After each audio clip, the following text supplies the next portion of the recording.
Hey guys, Lucas Melby here. Podcast is a whole new pod, all about Disney Channel original movies. But I want to get serious for a bit. Last episode, we ended things kind of heated. Maybe said some stuff I shouldn't have. And I just wanted to open this podcast, mea culpa style, to say, Sam Blazing, he's a great guy. He's a father now. You should respect that man. Respect him. And I'm sorry for the things I said. Were you expecting something else? Fuck you, Sam Blazing. No, fuck you, Jacob. How else could I ever want to introduce Jacob Talajan? Thank you. I would say when I do introduce Is that Jacob, what you were hoping you would get from me? I don't know. Who I knows? don't ever hope for much from me. When I've Played into my plan. Now Jacob looks like an asshole. I was gonna make a joke that when I introduce Jacob to other people, but let's be real, I'm not meeting anybody new, or certainly not in a circumstance with Jacob Talajan. So It's true. But as I said, yes, we are the podcast all about Disney Channel original movies. That's though right. For this episode, as well as a couple of our preceding, we are existing within the mysterious Disney original movie realm. Work with that. With Did you this introduce being yourself our- as Lucas Melby? Yes, I did. Okay. I'll make sure. We're all thrown off. Yeah. Jacob Talajan. Yeah. Well timed. That this is a Christmas Perfect. episode. You might We're a argue this little is the over best a time. week out from Christmas. Jacob, I don't know if we've covered this before. Do you have a favorite Christmas movie? Is it The Naughty Nine now? No. I that's actually a tough one. I don't know. Part of me wants to say like Home Alone. Part of me wants to say I think I have told the story Elf. of the first time I watched Home Alone in its entirety. I kind of felt like I want to rewatch Home Alone this year. So if my family gathers, if we have Like, I know my- Christmas movie night, maybe we'll push for Home Alone. I think my parents like that Christmas Story one, the with Ralphie and stuff. I like how, it's kind of like, what is it? This Christmas Story one? Oh yeah, real obscure. It only shows nonstop on Christmas Eve on a probably multiple television networks. I would probably say Home Alone, maybe like and then Elf in the last 20 years. I used to really dislike Elf, but I watched it recently, and I'm like, you know what? That movie's good. I'm not going to say it's great, but I can appreciate it. Where before, I don't know, just really annoyed me. Will Ferrell just really annoyed me the most that one time I watched. Like I mean, movies I haven't seen in a while that I know I used to really like the Jack Frost movie. I don't know. I just liked that. I liked it. And what was the Snowplow or Snow Day or whatever? Okay, really liked so that one. not Christmas movies, No. just snow related. Yeah, winter. Then you'll soon be like, movies. what else? Babe Pig in the City. I really used to like that movie. You have me stumped because now I want to say the Tim Allen Santa Claus, but I don't know. You could say whatever you want. It's your favorite movie. I don't know if I have maybe I have like a top 5 or like a Mount Rushmore as people like to say. Of my Thank you for Christmas asking movies. what my favorite. Yeah, what are your favorite? My favorite's got to be the Nightmare Before Christmas. Okay, that's the fair only one enough. I watch yearly. Yeah. And I kind of watched it yesterday. My tradition is when I wrap my Christmas presents, I watch it, but I don't really actually physically watch it too much because I'm doing Christmas presents. Yeah. Do you have a Mount Rushmore? Do you have like 2 or 3 others that kind of battle for that top spot, or? I think It's a Wonderful Life. I mean, Okay. it's one of those where it's like, it's still about the spirit of Christmas in a lot of ways, but large portions of it do not exist within Christmas. It's just like, it's a good movie. And then Christmas shows up at the end. It's not like the Bill Murray Scrooge. That's not one of your favorite. No. Die Hard. It's really, the gamut is like a couple I actually like, a few that I will tolerate watching, and then the majority that I never want to see. I mean, we could talk about the ones I really like or dislike. Jingle All the Way, I think, has been established. Based in Minnesota. Well, is it based in Minnesota? We literally just talked about this an episode or two. I mean, it's filmed parts in Minnesota. Yeah. As well as the live action Grinch with Jim Carrey. That movie. You don't like that, huh? That movie is an assault on the senses. No, I like it though. But the ones I like, It's a Wonderful Life, Nightmare Before Christmas, Krampus. Krampus we saw in theaters. That's a good one. Adam Scott. And The Muppet Christmas Carol, that's probably a top tier one for me. And I think I've talked about that one before. As well as, Twas the Night, if we want to be within movies we've covered on this podcast. That's not Twas the Night is Bryan Cranston. Oh, it is. We watched it the for DCOM this one. show. The DCOM one. What's the Brian Harbour one? David Harbour? David Harbour. Just stop, Jake. I'm like We're off the moving on. rails. It's Silent Night or Silent fucking Night. whatever. That's what it was. But did we add a new favorite to our list this time? No. No. Is it better than Christmas Again? I would say up front, yes, but we can hash that out maybe a bit later. But It was fun. we watched today The Naughty Nine, a movie that I had a little bit of trepidation searching on my work computer. But Oh. I still did to look up the very scant amount of information on this movie out there because this is like the closest of the moment movie we've watched because it came out literally at this point less than a month ago. Very topical for once here on this show. And again, this is existing within the Disney original movie sphere. And that seems to have provided a greater production value, which we see right away with fairly elaborate title sequence of lots of CG Christmas lights moving around the screen, kind of blasting off like fireworks to give us the title, The Naughty Nine. The Naughty Nine. As well as the title card, December, which I feel like they should have said like Christmas Eve or December 24th or something, because it is Christmas Eve, where we meet our main character, Andy, played by Winslow Fagley. Winslow Fagley. I vaguely remember from another bad Christmas movie, 8-Bit Christmas, that I think came out last year or 2 years ago. That movie I find to have very poor themes about Christmas in it, similar to kind of the cynical themes that maybe one could argue Jingle All the Way has. I would just say that Jingle All the Way has very capitalistic themes and sucks. But 8-Bit Christmas, it is bad. Don't watch it.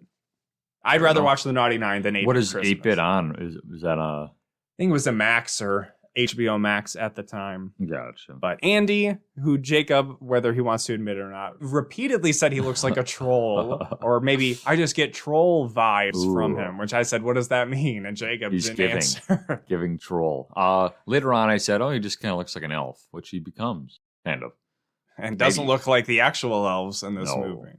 Bit of a Keebler elf, if you will. Okay. He's in his principal's office because I thought it was going to be that like he's just repeatedly in trouble, but it seems like he's able to weasel his way out of situations where he's done a bad thing, but he's such a sociopath. Like he is very sociopathic in this movie that he's always able to lie his way through it. Yeah. So I don't know what he specifically brought in here, but this is all a ploy for him to fake cry in front of the principal, say he's sorry, he didn't mean to do something bad. To steal a key. So that she comes in to hug him. Yeah. And he swipes a key. Yeah.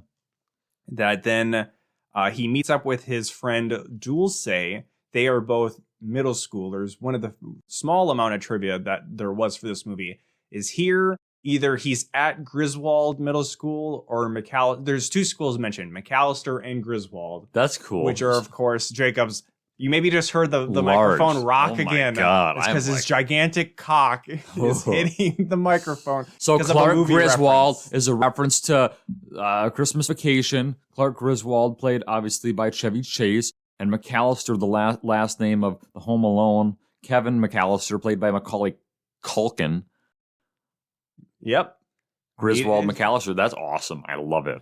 And Jacob didn't catch it. No, I didn't. Because it was subtle. It was a subtle reference. Yeah. Some of these recent ones are beating you over the head with them. Yeah. So this is some whole big ploy, very kind of Ocean's 11 style cut together, where him and Dulce interrupt like the school. Well, first off, he records the principal. Yeah, Andy secretly records her, and then in a matter of minutes, uses iMovie or something on his phone to edit together a video that is very clearly edited, but that he then plays for the school who are watching Miracle on 34th Street. Yes. To have the principal be like, I want you to blow off early today and leave at 3 o'clock. See you January. So then there's a bunch of chaos that then they are able to use the key from the principal to break into or unlock the confiscated items room that then they start to, after school, charge kids to retrieve their confiscated items. Slingshots,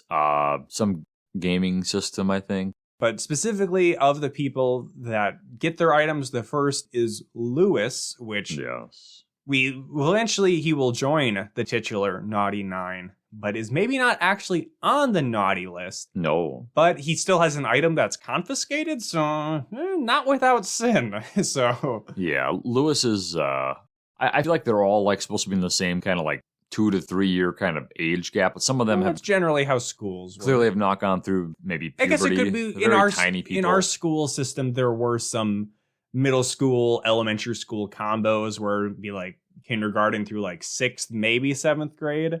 So maybe that's the situation here. Yeah. So Lewis is one kid who gets a confiscated item, and then Albert is a kid who wants a slingshot that was taken, but he doesn't have the money to pay them. But then he cries and is so adorable. Yeah, he puts on his charm. He just, the puppy dog look, right? He's adorable. Which somehow Andy, he literally just did the same thing, gets played doing that. Yeah. And then he does like suckers, deuces. Yeah, and Jacob had to explain what deuces was to me, and I said, chucking up the deuces. I don't understand the children of today anymore.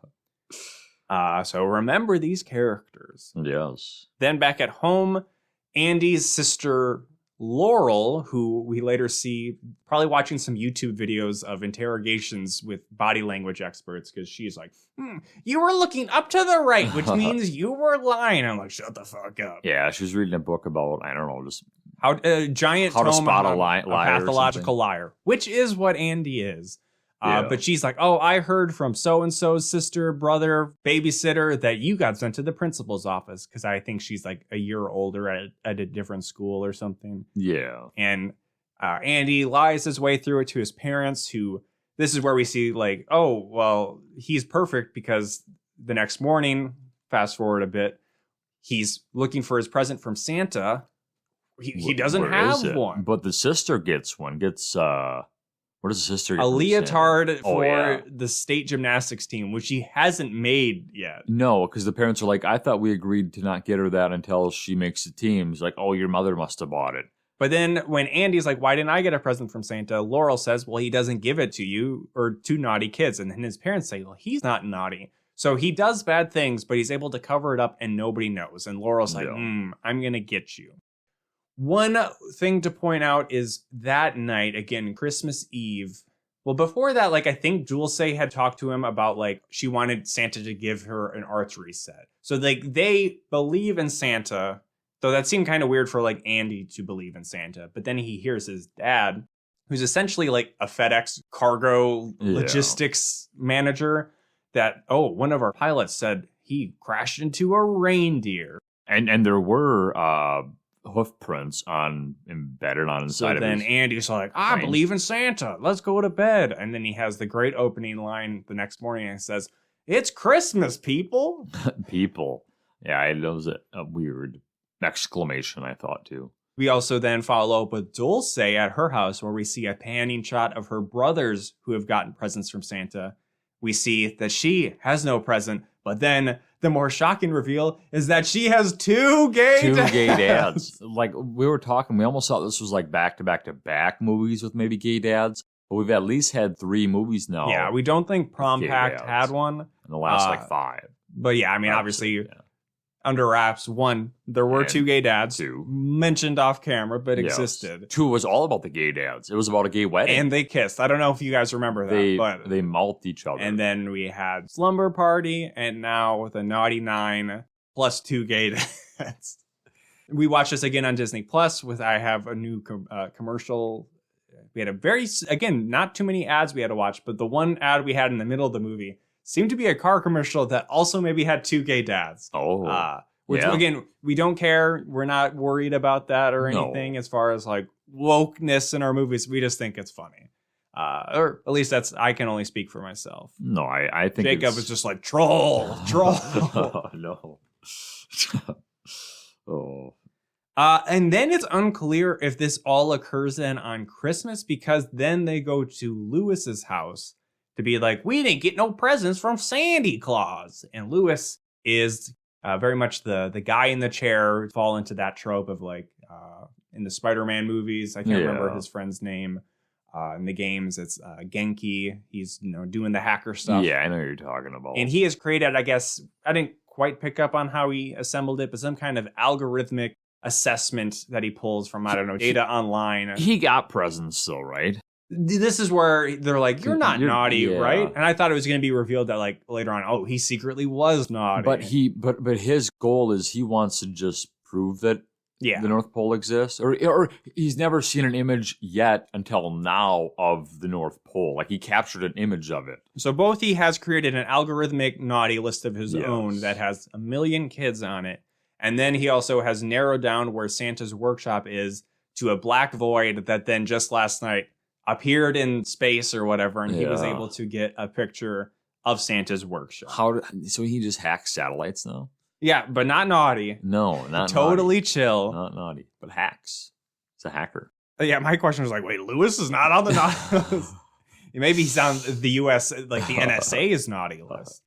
Then I think, still maybe happening on Christmas or maybe the day after Christmas. Either way, it still brings into question like Christmas again, where it's like, why are these people working at the museum on Christmas or whatever? So then I almost called him Winslow. Andy quickly is plan coming together in his mind. So he's first going to assemble the Naughty Nine. So then I don't remember exactly how he decided on 9. I mean, I guess he has like kind of labels. He's got a Rolodex of bad kids in his mind. So like he wants like someone that could talk to animals, like an animal whisperer.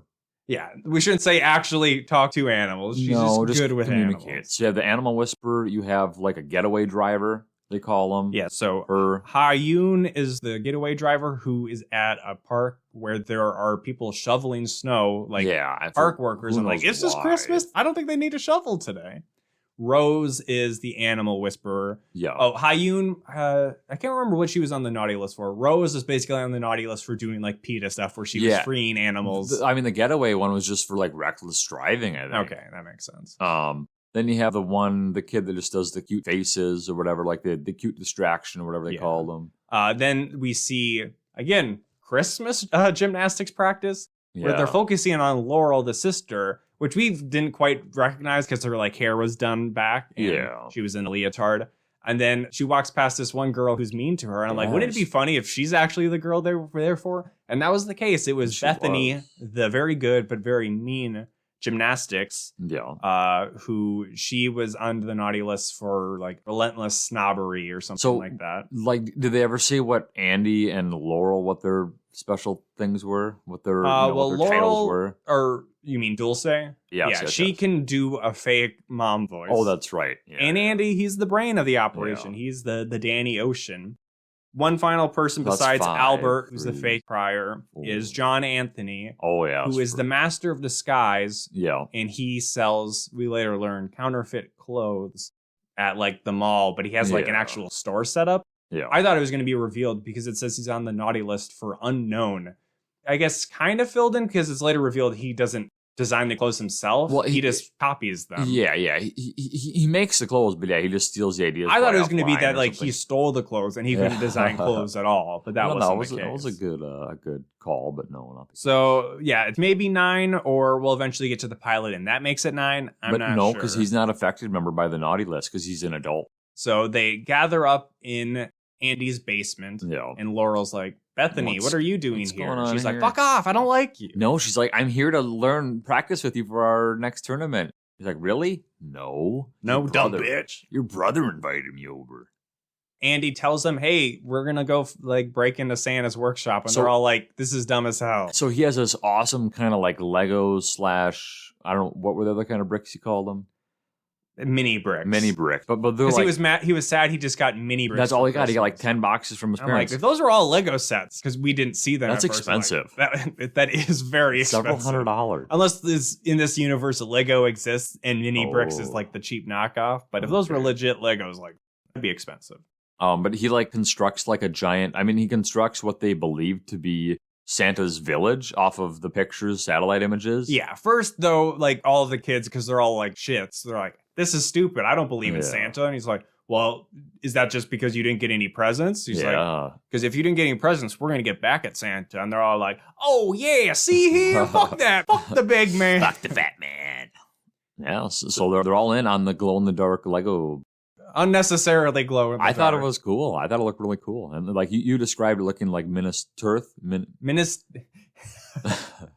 Thank you. Yes, Minas Tirith from Minas Tirith. Lord of the Rings, where it's kind of a tiered layout That that cool. seems to be all designed to block invading armies from progressing too quickly to the inner keep of Santa's workshop / the vault where he keeps. So, Jacob, I think it was a vault for all the toys in general, but the toys that were in the vault were just for the naughty kids. Yes. So this is where we both kind of had a thing where it's like, if they're on the naughty list, why does Santa have toys? That's what I was confused by.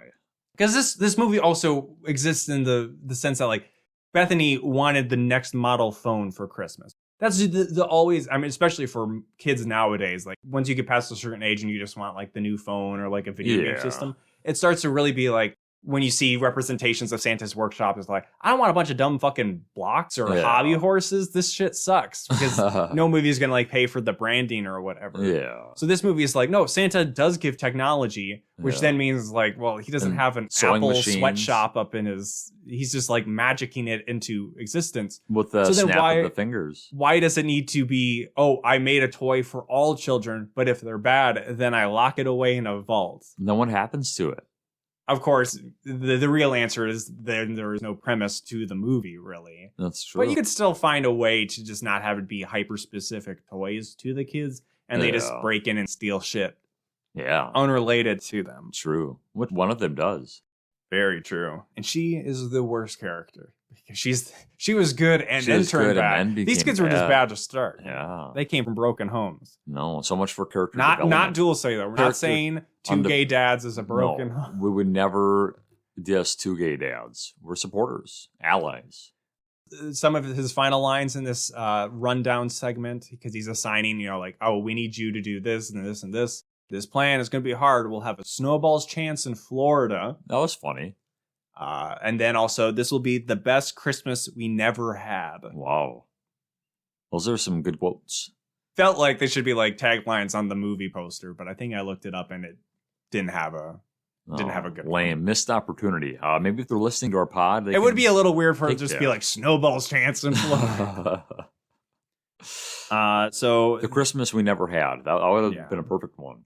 So there's some basic cover stories that they're going to give their parents of being like, you're going to be sleeping over with this kid. You're watching a dog at the Humane Society or whatever. And that's where Dual Say puts on her fake mom voice. It's pretty, I don't know. I mean, I'm sure it's dubbed over. Yeah. Bozo dubbed over. It would have to be dubbed. But it's still fun. It's a fun concept. And then the last piece is, well, how are they even going to get to the North Pole? So that's where Andy goes with his dad to work at the airport. And then he sneaks off. He's like, I'm going to take a fat shit. And his dad's like, I don't need to hear this. So, and then he tracks down the pilot who claimed Bruno. We don't talk about him. No, not really. Well, you just did. It's a reference to a movie that neither of us have actually watched. Oh. Encanto. Okay. But go on. I was just going to say, so he tracks down Bruno, the pilot that claimed to have came in contact with reindeer and Santa the night before, and he's been grounded. He convinces them, well, because he's like, nobody believes me, and then I guess he's like, I gotta take a psych assessment. I gotta take a selfie. I gotta take a selfie with Santa to prove to my. Well, I don't know if he quite says a selfie. He says, Andy says, we can give you proof. And that's all it takes. So he's sold, or he's convinced he can he steal also gets a title card that Jacob referenced earlier that Bruno. Yes.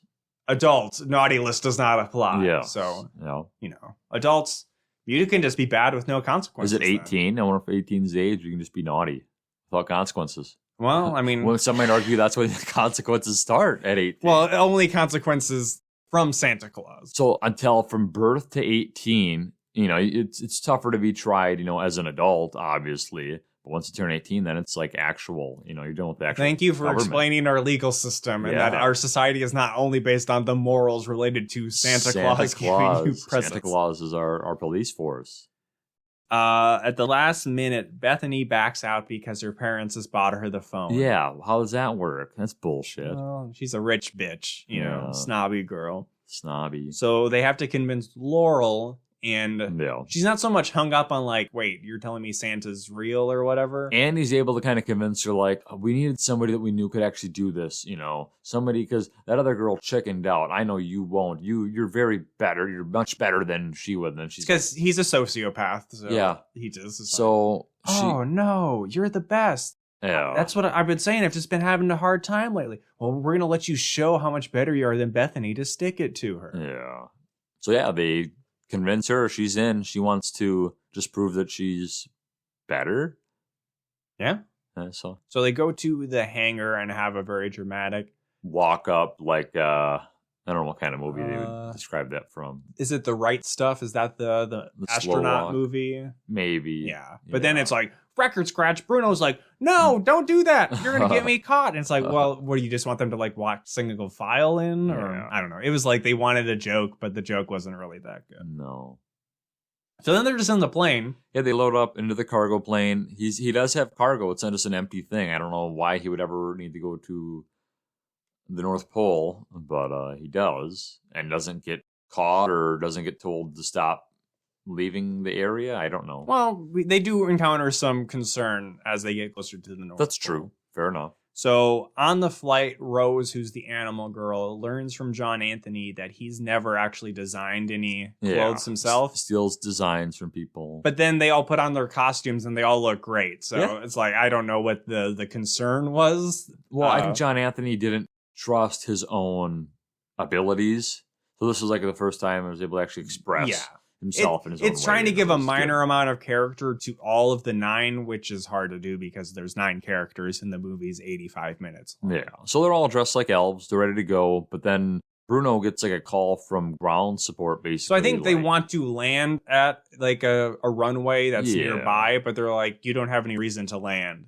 So then he says... One of the kids rips out like a cord. Well, first he has the very funny line that my plane is sick. Yes, that's right. He's like, I'm a bad liar. And so then Albert just rips something off and they're like, well, now I gotta land. Yeah. So then there's like the runway crew. They're like, oh, we found your problem. It's this thing. The kids are hiding and they're like, we're going to fix your ship plane. I've been watching too much sci-fi stuff or something. I don't know. While that's being manned, the kids just hike off to go to the North Pole. They find the gate to the North Pole, which isn't like hidden. It's not like they need to go through the Candy Cane Mountains or anything. They're just there.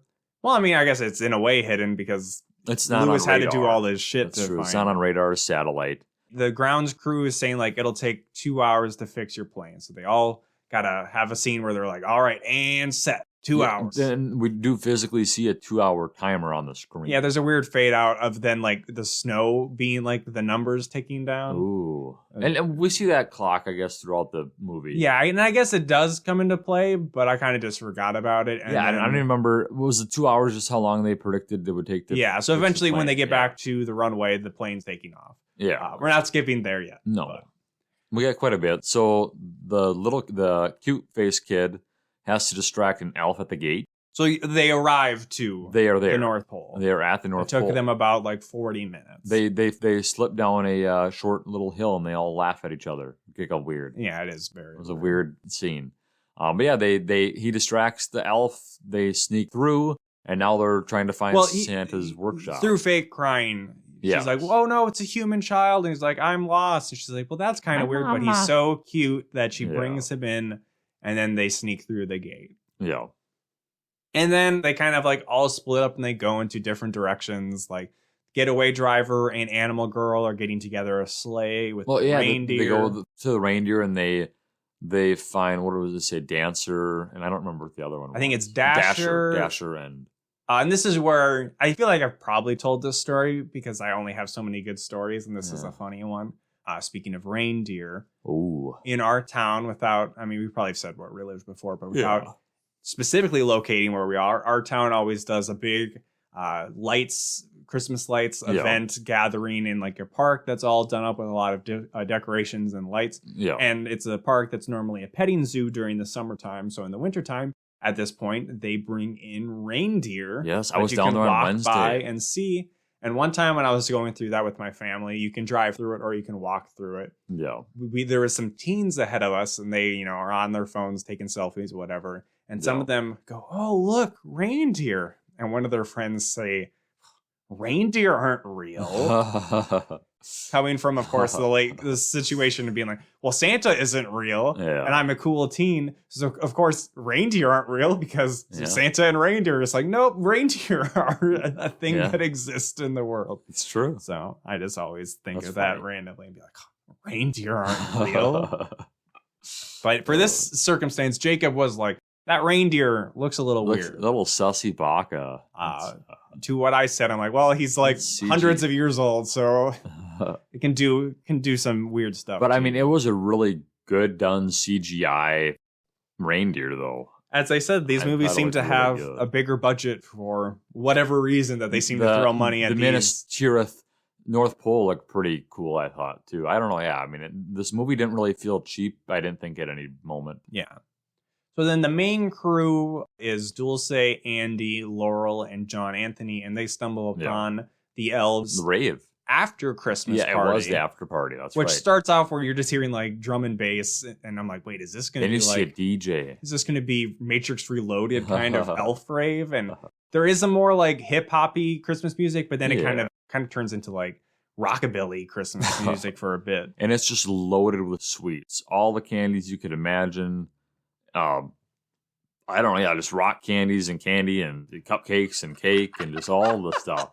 I love your great mind of being like, every candy you think of. Rock candy, like other candies. I mentioned rock candy because that's something I never have, but I saw it. Like it was there. It was like a bucket of rock candy. Cookies, donuts, tarts, cakes, all that stuff coming from the same idea of elf, where the elves just exist on sugar. Yeah. So I was all on it, and I was like, this place looks awesome. Andy, continuing to be a sociopath, convinces the elves that they were stationed in Ohio at a mall. And that's why they're late getting to and the why party. They have different clothes or something too, I guess. And then they're like, okay. So then the party kind of happens for a long time, but nothing really. It's like, oh, the elves are all nice to them. And it's like, oh, you made this costume, John Anthony? Yeah, I did. Oh, well, it's really good. And he's like, oh, I feel good about myself. So then the party area seems to just be connected to Santa's workshop. So they slip by and then they're outside again. They encounter a security camera, which seems weird. Yeah, I don't know why they would use a security camera at the North Pole, but nonetheless, like 3 or 4 of them just start throwing snowballs at it to knock it out, and none of them can hit it. I don't remember who eventually hits it. Dulce eventually hits it, and it breaks. It like falls off. Which would be just as suspicious, I feel like. Because if there's a security guard watching it, that screen's just going to go black, which would it's like it's probably never broken before. No, so that would cause more alarm. Meanwhile, Lewis broke off, and he's doing something. We are never really clear what his purpose was because we weren't paying that close of attention. Yeah, eventually he gets stuck in like some kind of like ornament ball that he rolls down, and that's the biggest key. He crashes into like a big snowy Santa, and it like falls apart. We're not there yet. No, but I don't remember what else he does in the movie. Inside the workshop, we see the actual naughty list. Yes. It's sort of stock market-esque. Or like airport terminal, flipping letters to show names. And despite there being at least 1 million naughty kids, it showed all their names. They can see Dulce, but if they only show Dulce first name. Jacob Johnson. It could be 100 people. Jacob Johnson. Well, I only called that out as it was kind of relevant because we were talking about David Krumholtz and Jake Johnson and Oscar Isaac looking similar, but Jake Johnson goes by Jake Johnson and not Jacob Johnson. Then they find an ice cave that leads down to the vault of the Naughty Kid toys, and this is where there's a chasm, and this is where the gymnast was supposed to just like, oh, you're just gonna like jump across this. But instead she has like a panic attack. She's like, I can't do this. Because literally there is no fail. You just die. You fall to your death. But eventually she musters up the courage. And like, because she first is like, well, I can't do it. I just can't. So then the other people are walking away. Yeah. And she's like, gets into her leotard, or she goes has it on underneath. Little girl in Lost World Jurassic Park and starts gymnastic. Yeah, she's jumping on like icicles, like which seems like they would like snap off. Like, Jacob had a panic attack. I was freaking out. Like I thought they were like starting to like creak and break, but they never break. They were creaking, but no, they did not break. Yeah, she eventually makes it over, pushes the big button, the drawbridge falls apart, and then they have a falls down into place. It does not fall apart. No, otherwise they'd be trapped there. Yeah, it falls into place like a drawbridge, and then now they have to crack the safe. They see the symbology on the safe is related to 12 Days of Christmas. Yes. Dulce starts singing it because it is one of those things where you kind of just feel like you have to sing. My true love gifted me partridge in a pear. And then the safe, like dings, like it's like, oh, you did that correctly. But then she doesn't continue to sing, and it like goes, it like cancels out. It's like, oh, because you're gonna have to sing the entire song in its entirety to unlock the vault, which takes like a half an hour. Because it implies you have to, because you go 1 2 1 2 3 2 1 1 2 3 4. So it would take a very long time. Yeah. But we have a couple of cutaways back to like the reindeer gathering and everything. And, long story short, they get into the vault.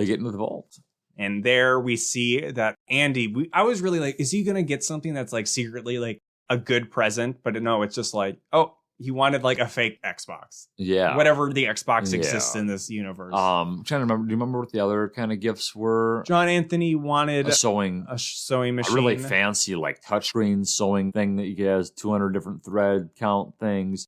His sister Laurel ends up stealing, I guess, Bethany's phone meant for her. So now she's like actually naughty.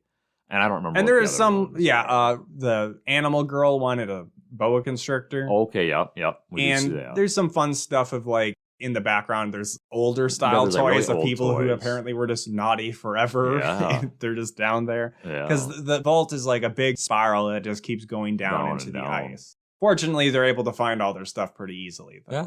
No, I thought that was a fun concept. That was cool.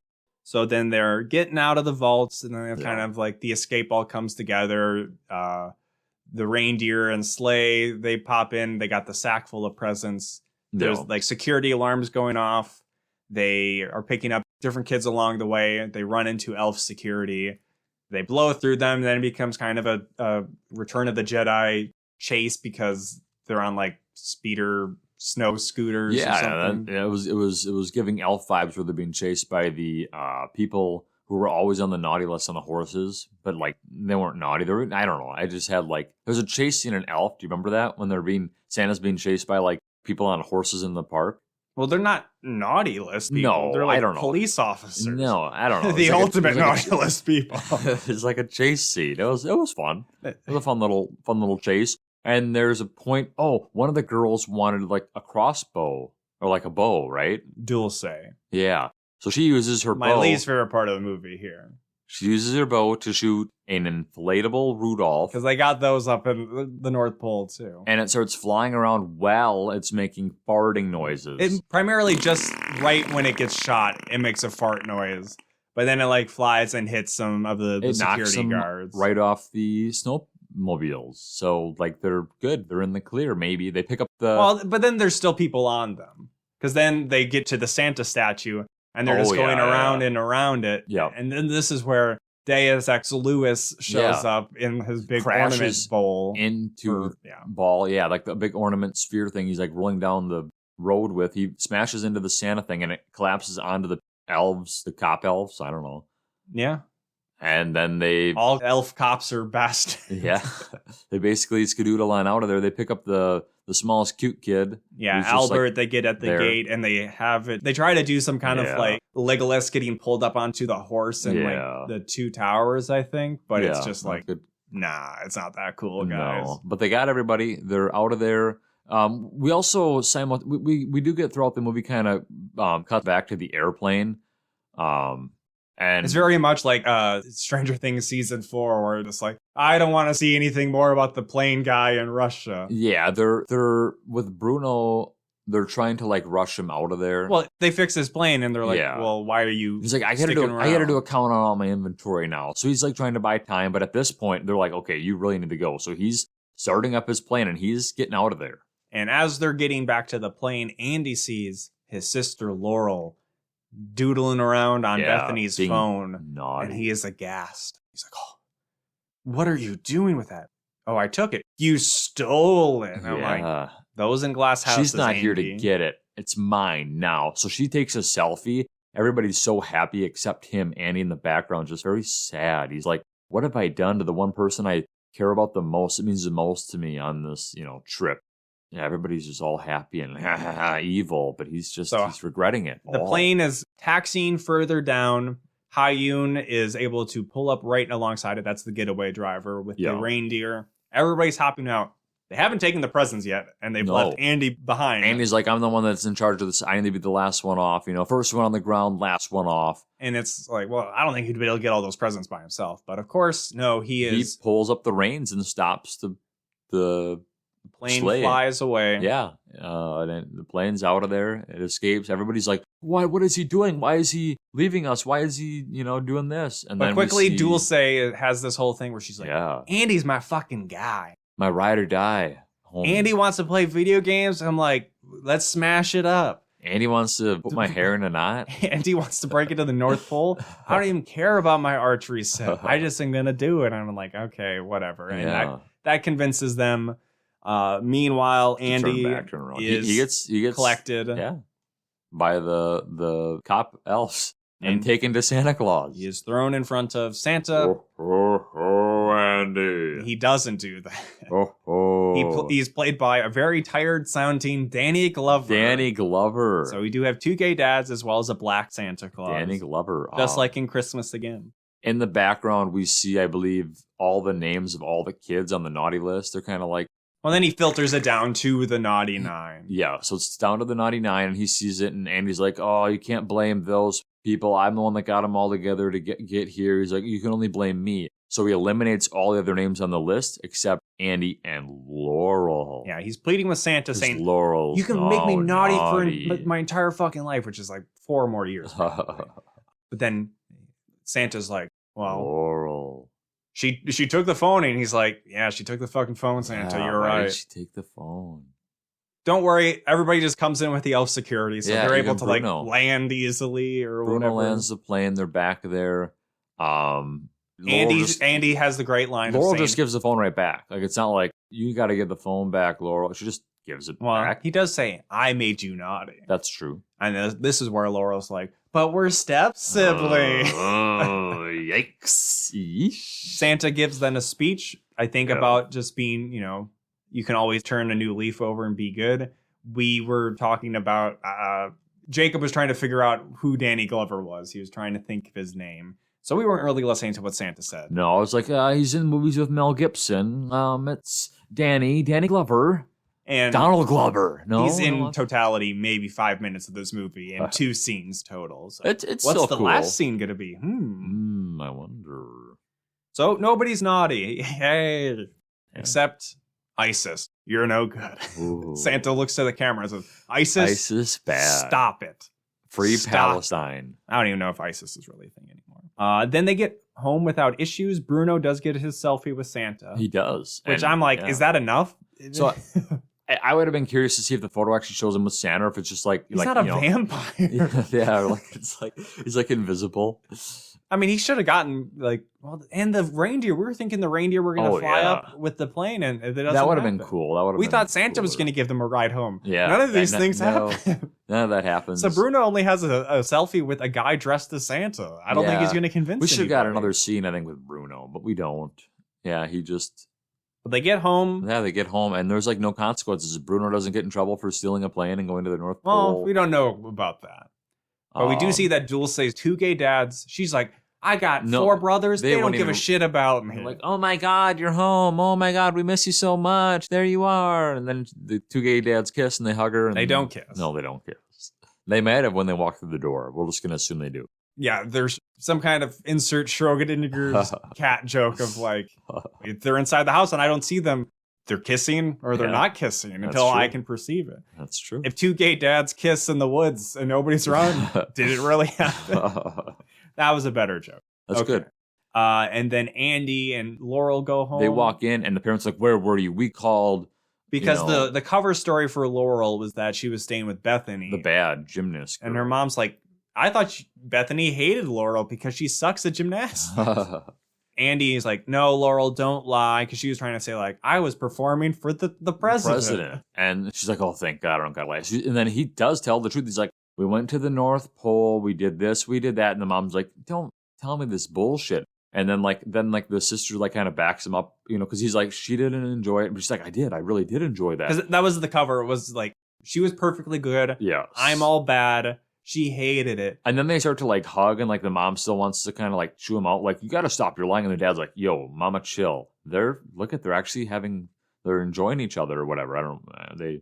They're friends. He doesn't say it like that. They're enjoying. They're each getting other. along. They're getting along. Spoken as an only child. They're enjoying Yes. each other. Siblings definitely say, yeah, they're enjoying each other's company after they got off the naughty list. Oh no.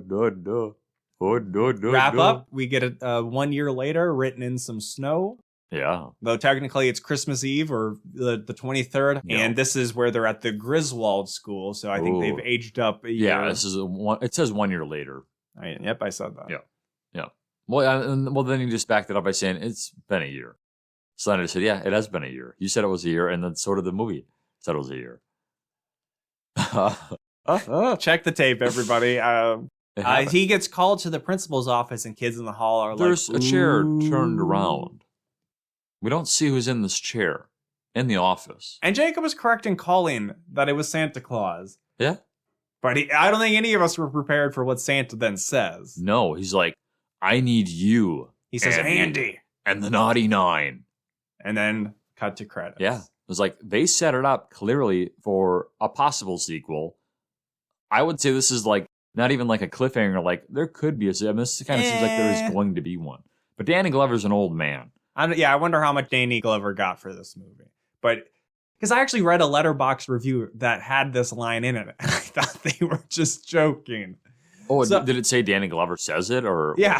Oh, I think maybe it was even tagged as a spoiler, but I'm like, well, that's just the joke. we need you. But I was like, I didn't even think of that line in this moment because it's just this was reading completely as Iron Man 1 post-credit scene. Nick Fury saying, I'm here to talk to you about the Avengers Initiative. Yeah. And this was like completely that. Or Danny Glover's got like a suit and a bowler hat on. Yeah, that's a weird. He's like, I'm here to talk to you Santa? about stopping.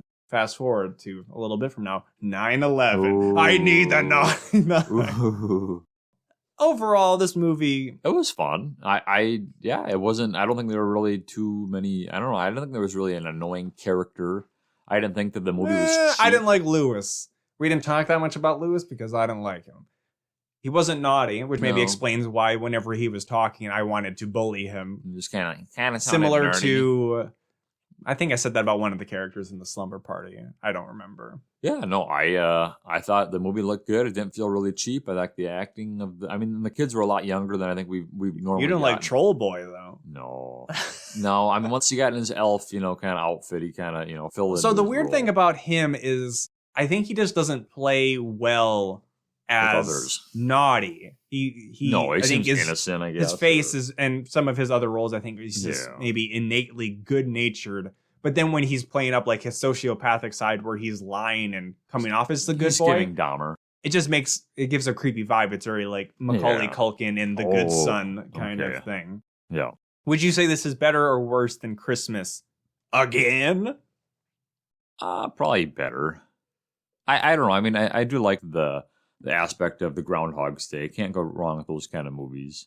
Yeah, I Jacob know. got away like, oh, it didn't have enough references to other movies. I mean, Griswold and well, you didn't even catch that. No, I didn't. But that's still fun. No, I don't know. I like mean, this one more than Christmas Again. I don't. Yeah, I would maybe kind of rate them equally. I think they're just both kind of fun. Both starring characters that are truly naughty. Like she definitely was naughty in Christmas Again. Yeah. No, I think they're both fun movies. If you're looking to get if you're like a young kid, 8, 9, 10, you're looking to get into If you're a young Christmas kid and movies. you're listening to this podcast, I got some questions. I think this would be like a good entrance point for people, into liking that's a fun Christmas movie. I don't know. A good entry point into what?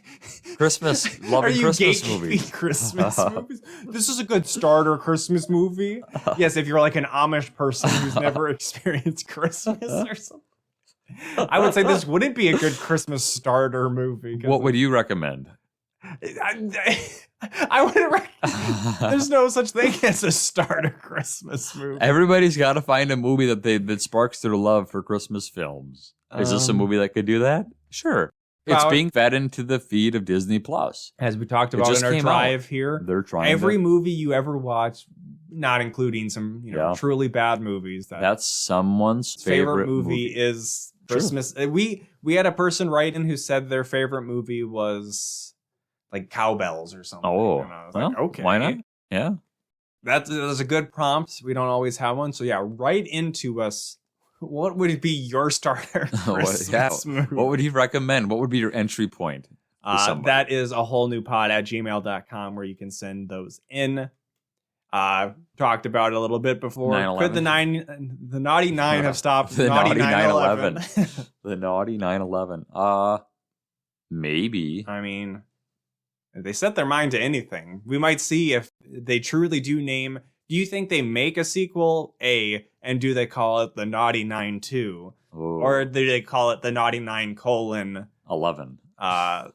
Santa's back, Jack, or whatever. Danny Glover's back. I think I don't know. I think they really did set this up for like a sequel. But again, it all depends. Obviously, I'm sure like how the reception is, like if it gets enough clicks or views, and then this month. I mean, since they have so many kid actors in this, it can't be like the casting besides Danny Glover. The budget couldn't have been that expensive. I don't know if in the sequel Winslow Fagley is going to be like, you got to double my price. No, I think this is like the clearest setup I've seen for a sequel of almost any DCOM. Like, I mean, it literally, like, it ends the movie saying, we need the Naughty Nine. Not quite the clearest, because we had 2 Descendants movies where the characters look at the camera and said, you didn't think this was the end of the story, did you? But fair enough. Other than that. Yeah, no, I mean, I think there's absolutely a sequel idea out there. Whether or not it gets made, who knows?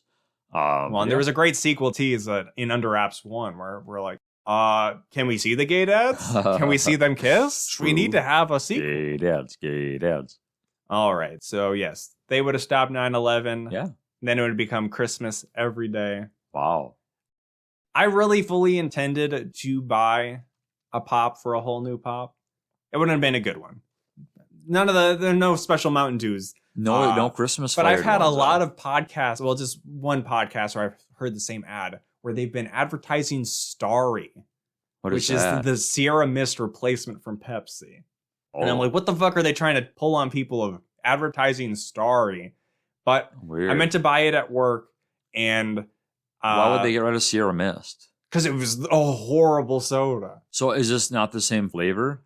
I think it's a similar lemon lime kind of thing. Yeah, it would have been an unexciting flavor test. But maybe it'll pull Starry entering into the new year. But I just forgot to buy it from a vending machine at work, and the place where my office building, I don't know if they would have had Starry. I forgot to check, but the vending machine there usually has expired soda because they'd never refill it. So fair enough. My apologies, though I think Jacob has gotten plenty of lip smacks in already. I tried to work in a couple, with McCulkin and Griswold. So with that, we are approaching then kind of the end of the main feed. Phase 1. Maybe. Phase 1. The main feed, or the podcast as you've known it up to this point.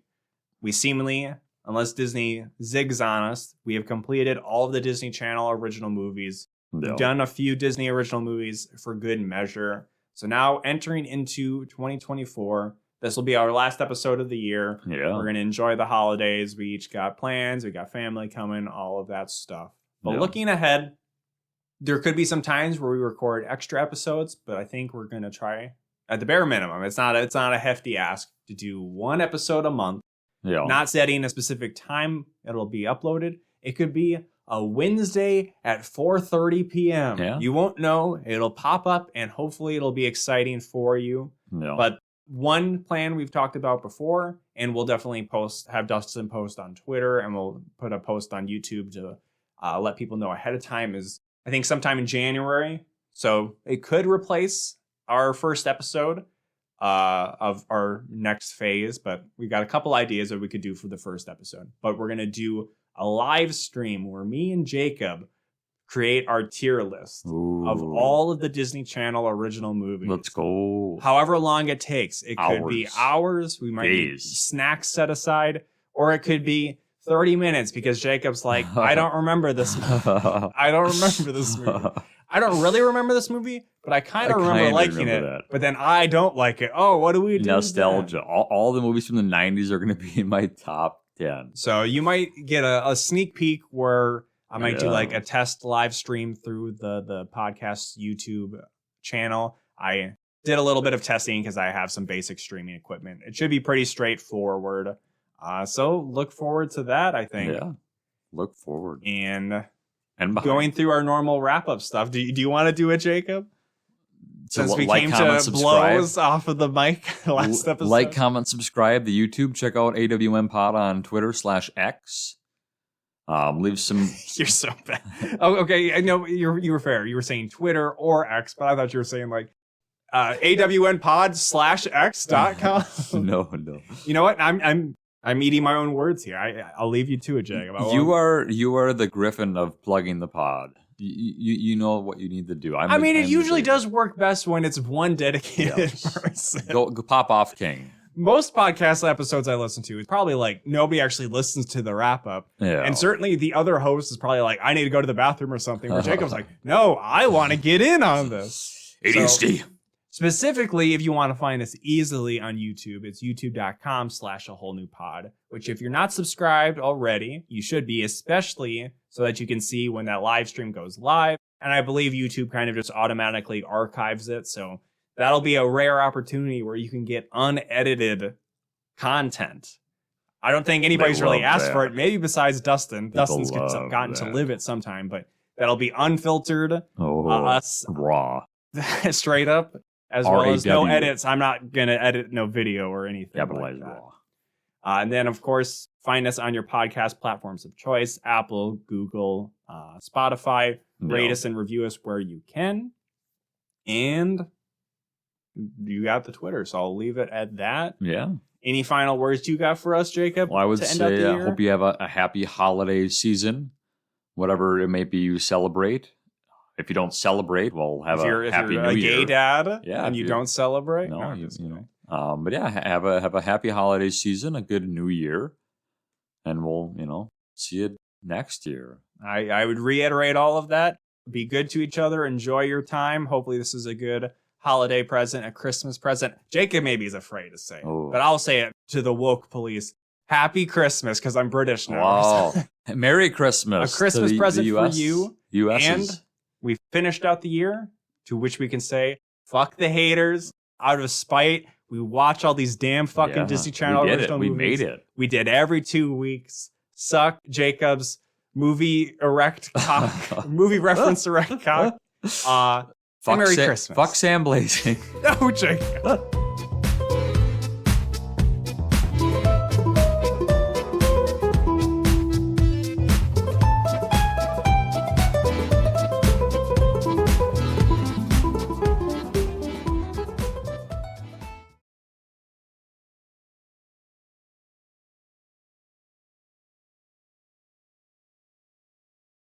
Happy Christmas. It's Christmas. Merry Christmas. Merry Chrysler.